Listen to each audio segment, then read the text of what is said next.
Akashvani presents Morning News.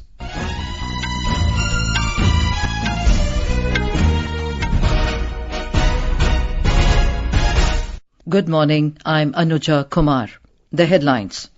Prime Minister Narendra Modi to hold talks with Maldives President Mohamed Muizzu in New Delhi today. Several agreements also expected to be signed between the two countries. Union Home Minister Amit Shah to chair a review meeting with chief ministers of left-wing extremism-affected states in New Delhi today. Elaborate arrangements made for counting of votes for Haryana and Jammu and Kashmir assembly elections tomorrow. Israel remains on high alert on first anniversary of the deadly terror attack by Hamas on October the 7th last year. And in men's cricket, India beat Bangladesh by 7 wickets in first T20 International of 3-match series in Gwalior. And now the news in detail. Prime Minister Narendra Modi will hold discussions with the President of Maldives, Dr. Mohamed Muizzu, in New Delhi today on bilateral, regional and international issues of mutual interest. Several agreements are also expected to be signed between the two countries following the meeting. Before the talks, the Maldivian President will be accorded a ceremonial reception at the Rashtrapati Bhavan. He will also visit Rajghat and pay tributes to Mahatma Gandhi. He will meet President Draupadi Murmu and Vice President Jagdeep Dhankar. Dr. Muizzu will visit Agra and Mumbai tomorrow and Bengaluru on Wednesday. Dr. Muizzu arrived in New Delhi yesterday on a 5-day visit to India. More from our correspondent. This is President Dr. Muizzu's first bilateral visit to India. He had earlier visited in June this year to attend the swearing-in ceremony of the Prime Minister Narendra Modi and his Council of Ministers. Maldives is India's key maritime neighbor in the Indian Ocean region and holds a special place in Prime Minister's vision of Sagar and India's neighborhood first policy. The visit of Maldivian President to India after the recent visit of the External Affairs Minister Dr. S. Jaishankar to the island nation is the testimony to the importance that India attaches to its relations with Maldives. The visit is expected to lend further momentum to cooperation and robust people-to-people ties between the two countries. India provides the largest number of training opportunities for Maldivian National Defence Force, meeting around 70% of their defence training requirements. With Anand Kumar, Saklain Akhtar, Akashvani News, Delhi. Union Home Minister Amit Shah will chair a review meeting with the chief ministers of left-wing extremism-affected states in New Delhi today. The chief ministers of Andhra Pradesh, Bihar, Chhattisgarh, Jharkhand, Telangana, Odisha, Maharashtra and Madhya Pradesh will attend the meeting. 5 union ministers who are closely involved in providing development support to the left-wing extremism-affected states will also be present. The Deputy National Security Advisor and senior officials from the centre, the states and the Central Armed Police Forces will also participate in the deliberations. In a statement, the Home Ministry said the central government is committed to completely rooting out the menace of left-wing extremism by March 2026. It stated the centre is providing all possible assistance to the left-wing extremism-affected state governments in their fight against Naxalism. The counting of votes for Jammu and Kashmir assembly elections will be taken up tomorrow along with Haryana. Elaborate arrangements have been made for the counting in the Union territory. More from our correspondent.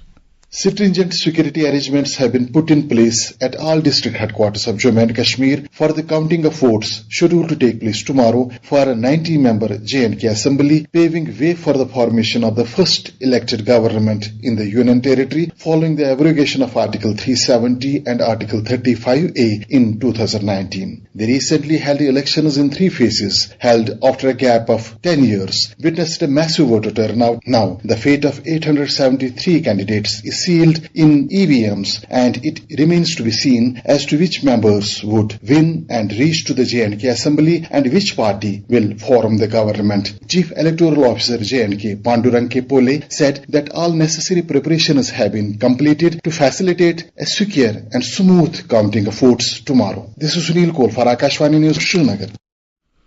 In Haryana, 90 counting centres have been set up for all 90 assembly constituencies. Chief Electoral Officer Pankaj Agarwal said these polling centres have been set up at the district headquarters of all 22 districts. Votes polled for Kalka and Panchkula constituencies will be counted at the counting centres in Panchkula, and votes polled for Narayangarh, Ambala Cantonment, Ambala City and Mulana seats will be counted at the 4 counting centres in Ambala, while votes for 4 seats of the Yamunanagar district will be counted at the counting centres in Yamunanagar. Similarly, votes will be counted according to the assembly constituency at the counting centres set up for the assembly seats of that district at each district headquarters. Parliamentary Affairs Minister Kiran Rijiju has said that North East is progressing rapidly on the path of development under the leadership of Prime Minister Narendra Modi. In an interview to a news agency, the minister said peace prevails in the whole North East region except few incidents in Manipur. He also hit out at the Congress, alleging that it has done nothing concrete for the development of the region. He said since Prime Minister Modi took over, more than 10,000 militants have surrendered with their weapons and have joined the mainstream. हमारे पूर्वोत्तर के लोगों का आवाज को सुनने वाला दिल्ली में कोई नहीं था। ये तो मोदी जी आने के बाद 10,000 से ज्यादा मिलिटेंट जो है हथियार के साथ में सरेंडर किया है और मुख्य धारा में जुड़ गए हैं। मणिपुर में जो 2 समुदायों के बीच में घटना हुए हैं अनफॉर्चुनेट, उसको छोड़ के पूरे नॉर्थ ईस्ट में शांति है और अभी जिस तेजी के साथ नॉर्थ ईस्ट आगे बढ़ रहा है तो कुछ सालों के बाद में नॉर्थ ईस्ट देश के अन्य भागों के साथ में हम बराबर में पहुंच जाएंगे। This is Akashvani giving you the news. For quick news updates round the clock, follow us on our X handle at AIR News Alerts. Mr. Narendra Modi completes 23 years in public office today. It was on this day in 2001 Mr. Modi took over as the Chief Minister of Gujarat for the first time. Several welfare programs launched by the NDA government at the centre draw inspiration from Narendra Modi's initiatives as Gujarat Chief Minister. Often termed the Gujarat model, these measures are related to water conservation, tree plantation drives, celebrating the constitution, promoting ethnic products and encouraging a sporting culture. Mr. Modi has stressed on Jan Bhagidari or people's participation in governance. The much discussed Jal Jeevan Mission initiated by the PM is inspired by the experience of Sujalam Sufalam Jal Abhiyan launched for the water-scarce areas of North Gujarat in 2004. It focused on bringing Narmada River water to Gujarat, interlinking of rivers and rainwater harvesting to meet the water needs of the people of Gujarat. The Gujarat government will observe Vikas Saptah from today to mark the development journey of the state after Narendra Modi took over as the Chief Minister. A series of programs including Vikas walks at iconic places will be organised during the week. Development works worth over 3,500 crore rupees will also be launched in the state during this week. More from our correspondent. To inform people about Narendra Modi's significant contribution to the state's development, state government will organize the Vikas Walk at 23 prestigious locations recognized for its transformative initiatives, which include Statue of Unity, Ahmedabad Riverfront, Modhera Sun Temple and Gift City. Chief Minister Bhupendra Patel, along with all the ministers, will also take Bharat Vikas Pratigya in Gandhinagar today. Lakpati Didi and Drone Didi will be invited to schools to deliver lectures to the students. To exhibit the economic development of the state, the Gujarat Vikas Innovation Expo will also be organized in the state to showcase the contribution of the startups, new inventors and entrepreneurs. Mobile exhibition vans will also visually showcase Narendra Modi's resolutions and achievements. Citizens can also share their experiences about Narendra Modi's governance initiatives and their societal impacts through social and digital media using the hashtag Vikas Saptah. Aparna Khund, Akashvani News, Ahmedabad. In some international news, Israel remains on high alert on the first anniversary of deadly terror attack by Hamas on 7th of October last year. The Israel Defense Forces said it is anticipating possible long-range rocket fire or other attacks from Gaza. Israel has deployed more troops near Gaza. Meanwhile, a gunman attacked a bus station at Beer Sheba in Israel, killing 1 woman and injuring 10 others. Police described the shooting as a terrorist attack. The attacker reportedly Israeli, a member of the Bedouin minority was killed by soldiers. Israeli Prime Minister Benjamin Netanyahu visited IDF troops stationed near the northern border, just meters from Hezbollah's strongholds.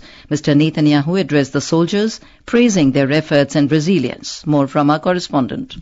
Israel's military leadership also remains resolute. IDF Chief of General Staff Lieutenant General Herzi Halevi addressed soldiers and reservists, acknowledging the failures on October 7th last year, but highlighting the progress made since. Halevi stressed that while the fight continues, Israel's military has successfully dealt heavy blows to its enemies, particularly Hamas and Hezbollah. Halevi said that a year has passed since they failed to protect Israeli citizens, but they have regrouped and strengthened, having defeated the military wing of Hamas and dealt a severe blow to Hezbollah, which has lost its senior leaderships. He urged the soldiers to continue with perseverance, recognizing the efforts in what he called one of the most complex wars Israel has known. This is Vinod Kumar for Akashvani News from Dubai.